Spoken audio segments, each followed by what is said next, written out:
fire, ice, and helicopters. Enough of that cinematic bollocks. Let's do it in my style. Let's find out what's coming up. What's my catchphrase? I'll just ask some of the legends that came to my birthday party. Take it away, guys. 1, 2, 3. There you go, I have friends. It's a beautiful night. We're looking for something dumb to do. Hey, baby, I think I wanna marry you. Is it the look in your eyes, or is it this dancing juice? Who cares, baby? I think I wanna marry you. Well, I know this little chapel on the boulevard we can go. No one will know. Oh, come on, girl. Who cares if we're trash? Got a pocket full of cash we can blow. Shots of Patrol, and it's on, girl. Don't say no, no, no, no, no. Just say yeah, yeah, yeah, yeah, yeah. And we'll go, go, go, go, go. If you're ready, like I'm ready. 'Cause it's a beautiful night. We're looking for something dumb to do. Hey, baby, I think I wanna marry you.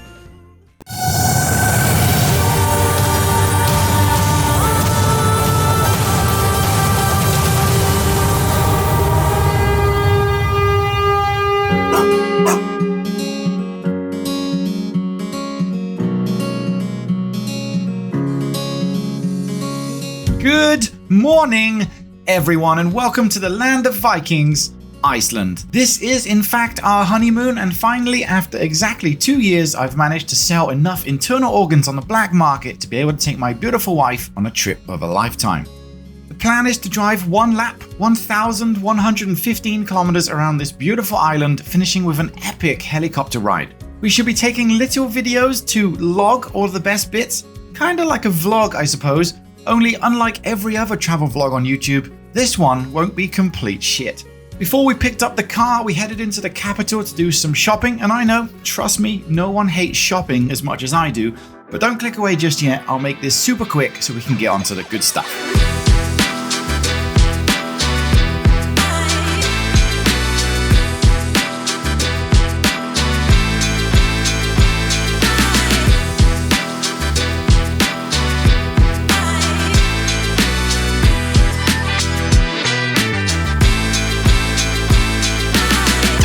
I know, right? But other than being worthy enough to pick up Thor's hammer and finding these Aurora Borealis condoms, that was about the best thing we saw. All these shops are massively overpriced, by the way, but great to look around. It was getting late, so we picked up our van. Now, I've never driven a van before, but in the inspirational words of my friend Donnie, just get it done, lad. So I did just that. A quick supper of nachos and some healthy beverages later, it was time for a 6'2" man to get some sleep, ready for a super early start. And the first night in the van, and the heating didn't work, so we had this little tiny heater fan, which was okay. I wish I had more clothes.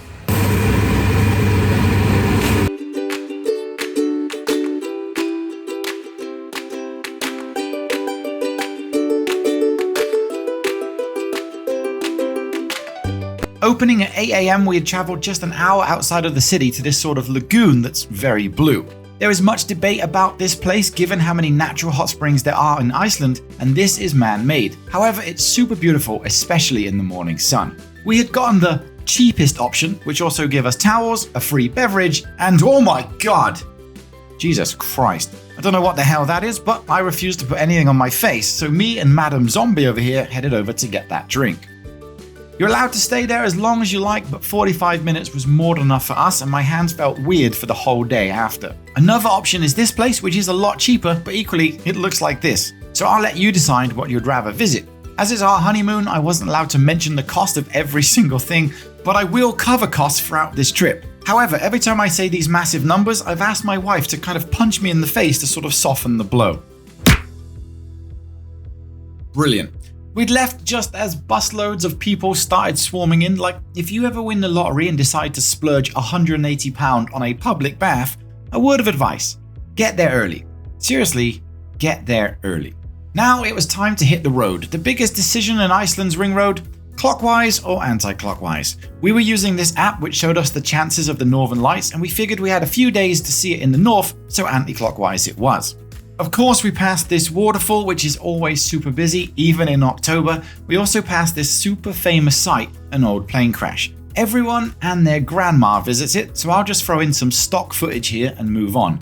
Honestly, if you ask the locals, they kinda think it's overrated, and I agree, especially when it's about an hour walk each way in sub-zero temperatures. Let's talk van life. Renting this van was pretty pricey, sure. Add insurance and the luxury of Wi-Fi so I can reply to my YouTube comments, and yeah, it's not cheap. But we filled the 100-litre diesel tank just once through the whole trip. Now that's a win, right? The sneaky little costs, however: almost every stop has these automatic parking scanners. You've got about 24 hours to cough up a few quid through an app. Speaking of YouTube, if you're liking this video, then don't forget to just have a great day. I don't want anything from you guys. Life is hard enough. You don't need people asking you for things all the bloody time. I'm just happy that you've gotten this far.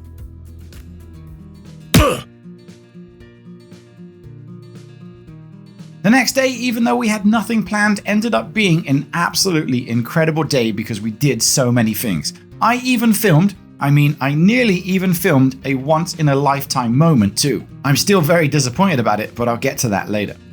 Oh, that is a fucking delicious cookie. Don't swear. -2 degrees when we woke up, and I started to regret only having a pair of flip-flops and some slightly fancier flip-flops with holes in that I use for walking in Thailand. See, every country is flip-flop country if you're stupid enough. We were heading along the south coast towards a beach that was apparently filled with diamonds when I'd spotted a few cars parked up, so we thought we'd go out and take a look. Another waterfall, but personally I prefer these smaller streams as you can get much closer to them, and frankly all I was trying to do here was put on a brave face because of how cold my toes were, especially in front of these professional camera type people. I never seen her run that far before. Yes, he's gone. Not that bad. Only 1 degree. Beautiful, beautiful place. Continuing on to a new horizon, and then onto a new type of road.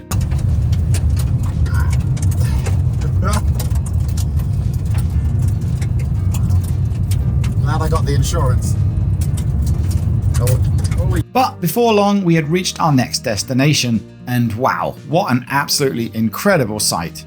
Now, I know I primarily make Thai content and all the delights that provide some people back home, but luckily for you, with some clever camera work, I still got you all sorted. You're welcome. And at least it proves I wasn't the only dumbass freezing his legs off. The 360 camera had packed up, probably due to the extreme cold here, but luckily I had a backup camera that you might like. Enjoy.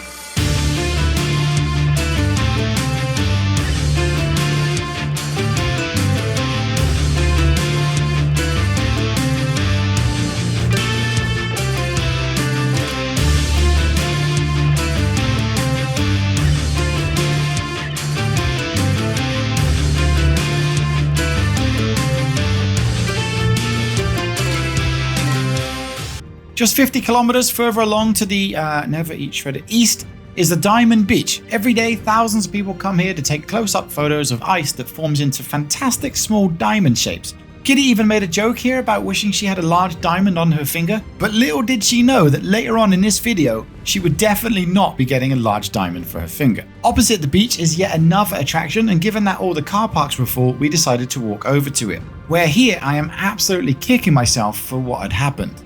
In Iceland, even in October, it's super recommended to get to every place as early as possible, or this will happen. So after just 20 or 25 minutes of trying to find the box with the QR code we need to pay for parking, we could finally go and enjoy the sights. Alright, here goes, the super painful memory. So we had reached the summit of this breathtaking viewpoint, and I decided to set up the drone. I started off with this epic sweeping shot of the lake. Everything seemed perfect. Then, out of nowhere, there was this loud, deafening crush, a roar that echoed through the landscape. Kitty beside me, still mesmerized, whispering, "Wow!" Whilst I froze in a panic, I realized the drone was facing the wrong way. Desperately, I span around, and there it was, the aftermath of a colossal chunk of ice breaking off in a violent reminder of the power of nature and global warming. God, I just wish there was some sort of sign. Something, anything, but no. And just like that, the moment was gone. But hey, at least we get to see some seals in the wild before we trudge back to the car. I couldn't help shake the feeling that I'd missed something extraordinary, and for a moment, I was absolutely gutted. But then I looked over and remembered I was in Iceland, standing beside my beautiful wife, my best friend, the person who makes every moment unforgettable. Suddenly, it didn't matter. Life with her by my side is more than enough. Pressing ever onwards towards what looked to be an incoming storm, the final stop was somewhat of a surprise, as you're certainly not supposed to stop on the ring road. But my general rule of thumb is, if other people are doing it and I'm faster at running away, then why the hell not? Fun fact, I travelled solo in Iceland over a decade ago and I loved it so much, thus my passion for Vikings, that I vowed one day to return with a wife. We've been married exactly 2 years, and although she had an engagement ring, I've never gotten her a wedding ring, plus I never did that whole get down on one knee thing that people do. So after such a fine day, it was time for my first of 2 surprises. Okay, this is the big moment. Sun setting on the horizon. I'm gonna go for it. Wish me luck. Although she already has said yes, and we've been married for 2 years. But just ignore that bit. 每一天我就更加爱你，因为有你，我是世界上最幸福的人。Absolutely no idea what I just said, but I hope I didn't insult her family. Anyway, what an end to the most perfect day. Even the northern lights came out for her to see for the very first time. So yeah, that's about the best I can do. I love you, Kitty. Thanks for an amazing road trip. I couldn't think of anyone else better to have done this with. Maybe Mike.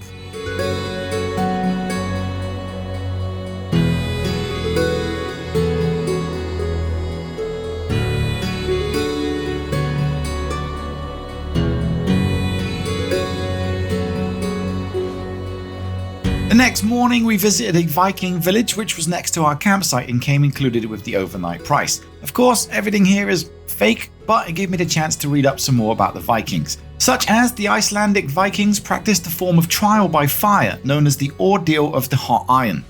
In cases where someone's guilt couldn't be determined through normal means, they would sometimes be required to carry a red-hot iron bar a certain distance. Their innocence or guilt was determined by how well their hands healed afterwards. Looking at my hands currently, yeah, I would have been fucked. The first stop of the day was this incredible bridge overlooking the stream. A common sight, usually pretty popular in the summer, but still stunning in its own right. As you can see, I got the drone out, and obviously impressed with my drone catching abilities, Kitty wanted to try and catch it for herself. My wife, ladies and gentlemen. Now reach up fast. No, you're still in the way, I think. Right, there you go. Turn it over, turn it over, turn it over, turn it over. Right. We pressed on because today was finally Volcano Day right up in the north, and we, or shall I say I, had so many kilometers to eat up. Compared to Thailand, yeah, it's incredible. It's nice to be cold. I don't mind being cold because I'm always hot. Everything is beautiful, right? Like everything would seem to be going through loads of different bits of scenery. Go through looks like the moon, and now we're on in Antarctica. Driving is a bit of a challenge because it's so windy. But we got our heater on. There's tons of nice food. It's quite expensive here, but it's our honeymoon, so it doesn't really matter. I don't think I could live here, but certainly I think it's something that everybody should come once in their lifetime or twice, because there's so much to do. The Route 1 ring road encircles the entire island of Iceland, and you can see it's slightly elevated from the surrounding terrain. This feature was implemented to discourage vehicles from stopping on the roadsides and taking photos, because the frequent stops created hazards for both drivers and pedestrians. The elevation not only improves safety, but also helps to protect the delicate Icelandic landscape from being damaged from, excessive traffic. But after driving for quite a while, we finally began to see some signs of life. Small towns and scattered farms in the distance, But we then spotted the Volcano, which is accessible for visitors to hike up and around, offering an incredible opportunity to explore Iceland's raw geological beauty up close. Providing, of course, you pay £7 for parking.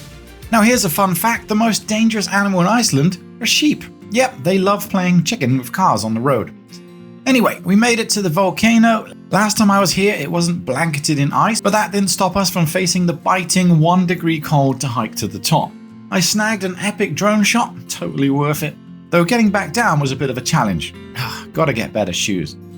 After that, we headed to our first and only Airbnb of the trip, which brings me nicely to the topic of costs. You can expect to pay about £100 per night for a stay like this. Didn't even have a TV. Still worth it to recover and rest and get ready for the final day of sightseeing before the helicopter. We breakfasted at a cow milking facility / restaurant. The smell was, well, you can imagine, before once again hitting the road. We did stop briefly at the very famous Game of Thrones cave, but as Jon Snow had been replaced by a massive queue of people, we decided to skip past it. Although I did help clear the car park of some jagged rocks. I am great. Icelandic locals actually laugh at people who buy bottled water, as Iceland is home to one of the cleanest sources of H2O in the entire world. However, during this trip we did manage to drink about 15 cans of Monster. Probably explains my irregular heartbeat, but I didn't want to live past 50 anyway. We're not sponsored by Monster yet. Welcome to the Godafoss waterfall. This is perhaps the only site we visited that I could actually pronounce without saying something that sounded like I was clearing my nose. Obviously it's been visited and filmed so often I won't bore you with the hour or so we spent there. However, disappointed with the previous miss of Game of Thrones heritage, I did want to create my very own White Walker joke. It was 1 degree. My nipples were so hard here I could actually use them to carve subscribe to Walker into a nearby rock. What is worth seeing if you have a love of Icelandic animals, no more than 10 minutes west of the waterfall is this quaint little petting zoo. Here you can sip a super nice coffee whilst playing with the cats, dogs, and they even had guinea pigs. Really should buy a dog. Outside, of course, there was some horses, a pig, and ample room to throw snowballs at people you like.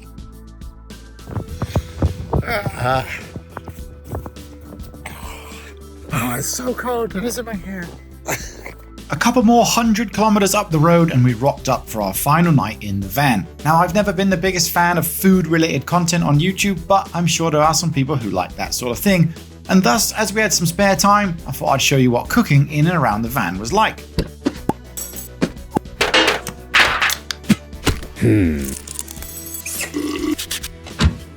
So there you go. Watch out, watch out, watch out, watch out! Time for a final sleep before getting up and heading back to the center for the helicopter ride. So I'll be leaving you here. As you're watching this, I am in Korea. I'm hoping the south, as me and Mike have gone there for Halloween to dress as zombies and cycle 400 kilometers. Of course we have. Thanks again for watching, and thanks to my wife. Without her, I'd be single.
Loved when I rode across Japan.